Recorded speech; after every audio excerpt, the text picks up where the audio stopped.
बिस्मिल्लाहिर्रहमानिर्रहीम। बच्चों, आज हम चैप्टर 4 का question number 5 define Newton's third law of motion के बारे में पढ़ेंगे। न्यूटन के थर्ड लॉ की स्टेटमेंट के मुताबिक to every action there is always an equal and opposite reaction. कोई भी अमल जो भी किसी चीज़ पर किया जाए तो उसका असर बिल्कुल मुखालिफ सिमत में और बराबर की मिक़दार में होता है। इसको यूँ समझा जा सकता है कि अगर आप जैसे फ़र्ज़ करें एक बॉल को थ्रो करते हैं किसी दीवार के ऊपर, तो आपने देखा होगा कि जितनी ज़ोर से आप बॉल दीवार के ऊपर गेंद दीवार के ऊपर फेंकते हैं या मारते हैं, इतनी ही ताकत के साथ वो आपकी तरफ वापस पलट के आती है। तो ये चीज़ कहलाती है कि आपने जो एक्शन दीवार के ऊपर किया बॉल के ज़रिए, और इतनी ही रिवर्स जो है स्पीड के अंदर या ताकत के अंदर ये वापस आपकी तरफ बॉल वापस आ गई, क्योंकि आपने बॉल को थ्रो किया था तो उसके ऑपोजिट रिएक्शन आपकी तरफ बॉल की मदद से वापस आ गया।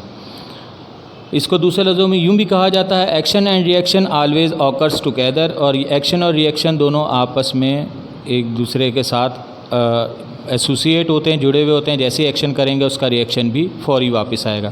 As pair and act the different bodies, मुख्तलिफ़ जिस्मों के ऊपर इसका असरात मुख्तलिफ होते हैं, लेकिन एक्शन और रिएक्शन होते इकट्ठे हैं।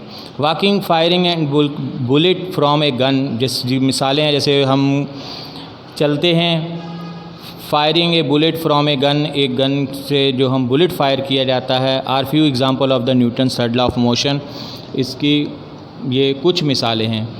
वॉकिंग किस तरह थर्ड लॉ ऑफ मोशन से रिलेटेड है, या ये कैसे उसकी मिसाल है कि जब आप रोड के ऊपर या फर्श के ऊपर आप कुव्वत लगाते हैं आगे की सिमत और आप चलना शुरू करते हैं, तो पाँव इसी तरह पाँव पीछे की तरफ जाते हैं और आप उसे यानी पुल खींच कर आगे पैर रखते हैं और आगे चलते हैं। इसी तरह जब गन से फायर किया जाता है तो बुलेट जैसे ही गन से निकलती है या ट्रिगर दबता है तो झटका लगता है पीछे की तरफ और गोली आगे की सिमत में मूव करती है, यानी जो गोली का या बुलेट का अमल है वो आगे की तरफ और उसका रिवर्स रिएक्शन है वो पीछे की तरफ होता है। तो ये दोनों मिसालें इसलिए Newton third law of motion से रिलेटेड हैं। इसके बाद बच्चों हमारे पास क्वेश्चन है, क्वेश्चन नंबर हमारे पास 6, raise the difference between mass and weight. कमियत और वज़न में हमारे पास क्या फ़र्क होता है, क्या ताल्लुक़ है, इसके बारे में। सबसे पहले मास या कमियत, इसकी डेफिनेशन के मुताबिक द क्वांटिटी ऑफ मैटर, किसी जिस्म में मादे की मिक़दार, in a body is called its mass. इस मादे की मिक़दार मास या कमियत कहलाती है। मैथमेटिकली m = F/a, ये इसका फार्मूला है हमारे पास मास मालूम करने का, फोर्स अपॉन एक्सेलरेशन। इसी तरह वेट है हमारे पास, weight of the body is the force of gravity action on it, mathematically W = mg।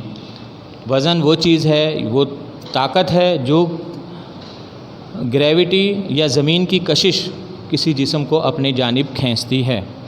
मादे की मिक़दार क्योंकि पूरे कायनात के अंदर एक जैसी होती है, तो मादा जैसे फ़र्ज़ करो आपके जो भी जिस्म में 50 किलो या जो मैटर की मिक़दार है 50 है, तो वो कायनात में हर जगह 50 ही रहेगी। लेकिन वज़न आपका कायनात से जब बाहर जाने के बाद पानी में या किसी ऐसी जगह जहाँ ग्रेविटी का असर कम हो वो बदल जाएगा और वो उस हिसाब से ज़मीन आपको कशिश नहीं करेगी और वो आपको हल्का फुल्का महसूस होगा। फिर इसके बाद मास के the mass of a body remain constant everywhere. Difference में इसकी दूसरी जो फ़र्क है कि ये रिमेंस कांस्टेंट, मुस्तकिल रहता है कायनात में हर जगह पर। Weight of the body is not constant quantity, ये मुस्तकिल मिक़दार नहीं है।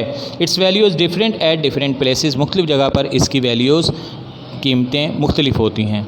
मास is a scalar quantities, mass एक स्केलर क्वांटिटी है, यानी इसमें हमें सिमत की ज़रूरत नहीं होती। Weight is a vector quantity, weight में वेक्टर क्वांटिटी है या एक सिमती मिक़दार है।